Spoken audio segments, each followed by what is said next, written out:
Here's an update on my Wally build. I'm going to go over the various parts and pieces for my Wally and how they work. Hopefully this helps answer some questions people had and maybe give some people some information to help them with their own Wallies. So I hope you enjoy the video. I have the head disassembled right now so I can show the head tilt servo. I have that mounted just under there with a servo horn going through a piece that connects to the base, and basically that allows the head to tilt side to side. I can get a different angle from here. Here you can see it working. It's not a huge range of motion, but it's enough to add a little expressions here and there. And it was pretty easy to do. Here is inside the eye. This is a file I created. It's extremely thin, so it's very lightweight. The front is a little thicker, and then there's some inserts in there that help guide stuff. But I created these little servo brackets with micro servers for the eyebrows, so you can see that works. Let me move this down. That works just like this. And that's on both sides, obviously. I'm going to show you how the eyes attach to the main part of the head. There's these little PVC elbow joints that are anchored into the frame behind. And then I made these little 3D printed parts that go inside the head. And so, like I said before, they just slot in, and then a M3 screw gets put through both in the front with a nut on this side to lock everything together. And that just kind of helps the head not shake around or shake loose when he's moving around or driving and stuff like that. This head in general was really made to be extremely lightweight compared to a fully 3D printed head. I used styrene wherever I could, or extremely thin, lightweight 3D printed parts. So these front sheets are thin styrene. The ones that will be in the back, they're out right now just so we can see a little better, but those are styrene as well. And then the eyes, I created these files that were just all one piece and kind of a very lightweight, low infill print. And I have a little hook, and the way these socket in is I can access everything through the eye sockets, and then when I want to put the eyes in, I just grab this little elastic band and put it on the hook, and they get held on. So just like that. Show this one. It hooks on and locks in. And then the top panels have little magnetic strips, and those just go on like this. Now obviously I don't have the back panels up here, but just want to show you that those just go on magnetically, and now they're locked on. They stay on no matter what. The other pieces go on the back, but that's basically how my head is set up. Moving on from the head to the neck, I'll just remove the head, and so comes off easy. I have this extremely high torque servo for the up and down motions of his head, and it has this hub right here, which slots into, give me one second, a Servo City servo block, and I'll show you how that's set up in the neck. Right now this is just kind of taped in place, so it doesn't look as good as it will when it's done, but basically this is a complete thin shell that is hiding what is actually the support structure underneath, which I'll show you right now. So this shell piece is connected directly to the servo block, and so to take it off, you just remove all 4 screws. I just have 2 in right now.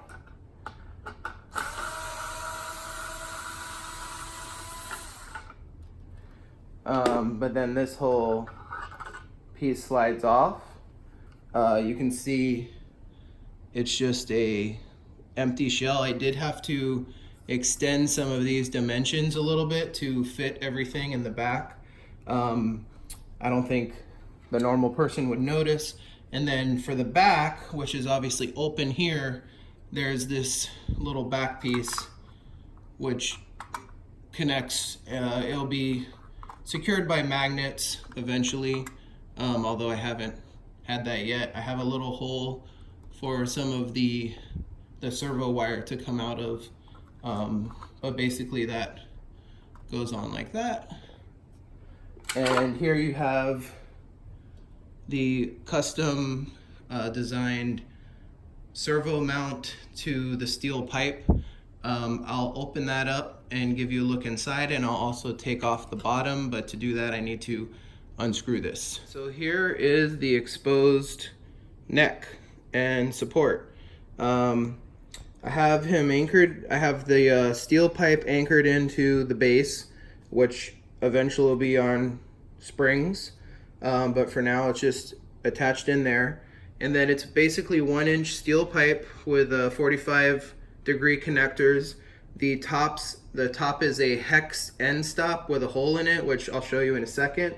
But this was something that I knew the head needed to be very sturdy. When the frame for the body is built, there will be a piece that holds the top in place so that there won't be any movement here either. Now, you might be wondering what this plastic piece is. Basically, that is a compression joint. And what happens is you want to screw these pipes very tight so they don't shift and move around when he's moving and things like that. The problem is, depending on where the tightest fit is, the neck might not point exactly out to the front like you want it to. Plus, there might be slight variations in height lining up with the top of Wally's body.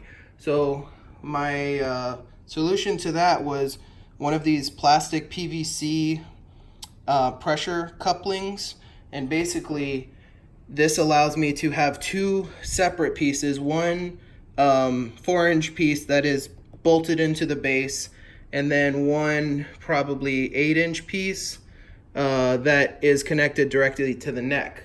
And from there I can unscrew this, and then this whole piece can slide out and slide in, so I can screw all the joints up as tight as they go to where I know they're not going to move, and then I can adjust the height and adjust which direction it points. I can get it pointed directly to the center and then go ahead and tighten that down, and then it's locked into place, and I don't need to worry about, you know, having to try and line it up when I'm screwing it all the way tight. So there's a look at the neck, and now I will show you what's in this very simple looking but pretty complex custom 3D printed part.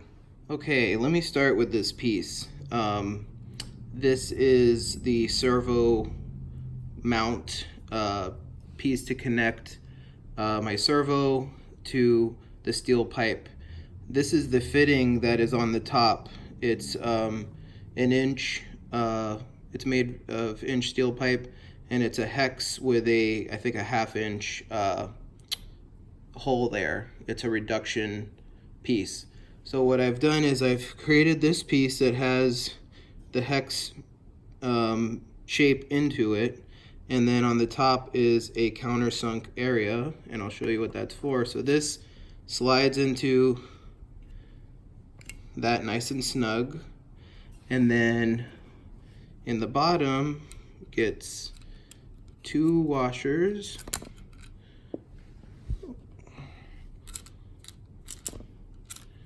and then this I think it's an M6, goes in through the top, just like that, and a nut. So let me get this in.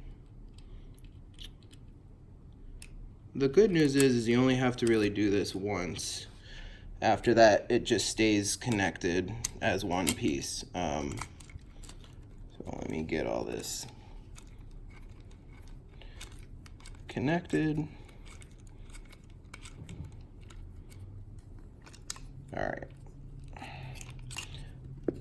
So once it's nice and tight, you can see the bolt with the washers are holding this down, and that piece here is countersunk, so it's flush, which is pretty critical because everything has to fit in a tight space. And so the servo and servo hub, or servo block I should say, go in just like this. And see, that's why that countersunk M6 screw needs to be flush, because the servo goes all the way down. And then obviously screws up from this side, and then the front gets screwed down from here into those holes. So that's the piece that kind of links the steel pipe to my servo. Real quickly, I also wanted to just show these pieces. These are kind of test pieces right now. They're very thin, so you know, they're very lightweight.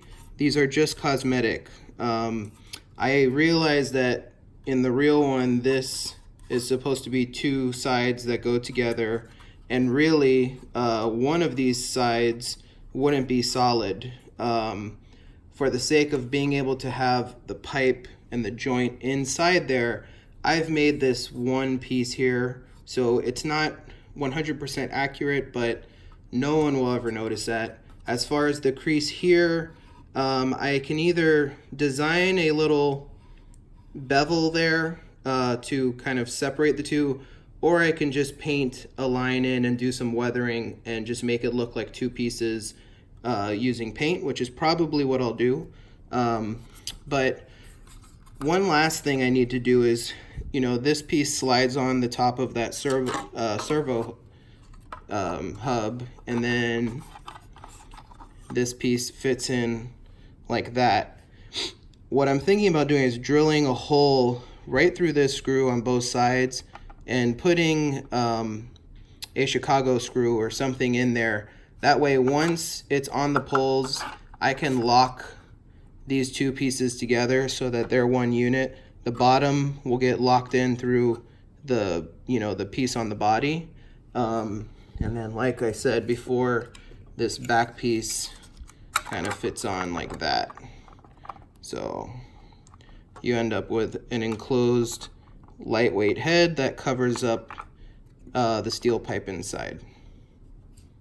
Let's talk about Wally's arms. The arms are the last thing that I've been working on. I kind of first remodeled the hands, and I've just made them all linked together with wooden dowels, so all the joints move, everything is posable,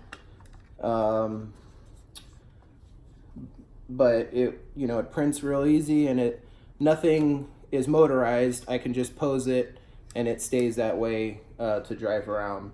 We'll move from the hand down to this piece. Now I opted to go for convenience here, so I'm using a toilet plumbing attachment actually. It's very thin and lightweight. It's the right diameter. I realized that here there is a joint So it's two pieces that connect, not just a solid pipe. Again, I don't care so much about that accuracy. I don't need the wrist to pivot. So for simplicity, I just kept it simple and just used this inch plumbing pipe that the hand just pops right into. Eventually I'll have another piece that goes about a third of the way to show that it's like, you know, another size pipe extending out.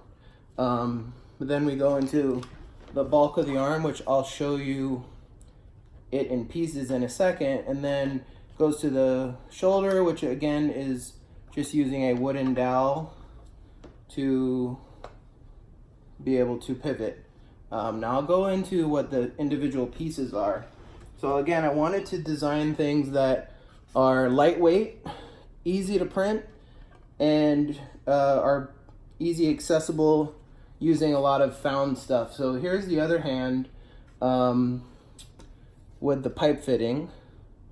And you can see I've created the arm in two pieces. These are files that I created. There is a shoulder piece, which again, I just using photos and stuff like that. I modeled it, and it has this piece right here.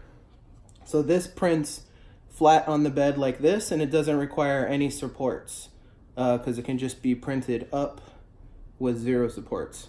Then the actual arm piece, I have the bottom is about 3/4 inch thick, and that's to give something for the pole to really, you know, brace onto. And then the rest of it is really thin, so it's really lightweight. And I've created this countersink here because the idea is these two slot together just like that. And in Wally's design, this is where the, you know, that caution tape, the black and white striped is. And I plan to use a vinyl sticker for that. So that will cover up this hole. And that way these two pieces can get put in. And then when the arm gets slid in, a screw can go through to just hold everything nice and tightly. Now I will tell you, once this is in, even without a screw, everything is like a press fit. It's very solid even without a screw. So you could probably do without it. I put it there just as an extra precaution, but you can see, you know, everything slots together real easy. And then, like I said, this slides in through there and up to the top. So all this stuff, this prints on the bed like this prints on the bed like this. Neither of them require any supports. And then there's the one detail on the arm right here that prints separately. That's this piece. So that prints flat on the bed, and then that will just get glued in place there. So that's how the arm goes. Everything prints real easy, prints pretty fast. The shoulders I have at a pretty significant infill because they're going to be taking a lot of load and torque and pressure. So I printed those, I think, at like 50% infill and like, I don't know, like four walls and 6 top and bottom to make it extra solid. Then the shoulder joint, the shoulder joint is probably still in very, very early testing. It's basically a disc with a slot for a PVC pipe that has a hole. The idea is this goes in like that. That goes in to here. And that goes in, and then that allows this to rotate, and this doesn't move. Once that's in, that doesn't move, and I'll show you. The idea is once that's all together, the PVC pipe will go into the side of the body, and on the inside of the body, built into the frame, so the frame will kind of hold it right about here.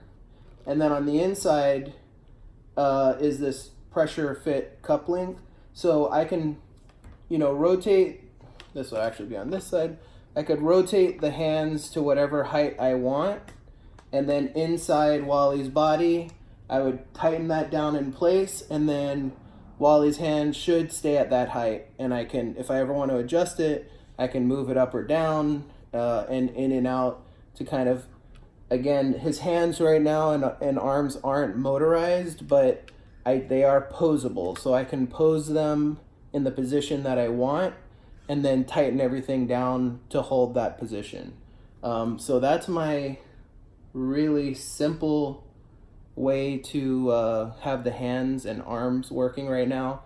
It will probably change. I'll have to see if these cup links are tight enough to, you know, hold a heavy arm up when he's rolling around and bumping and stuff like that. The vibration might make it get loose over time.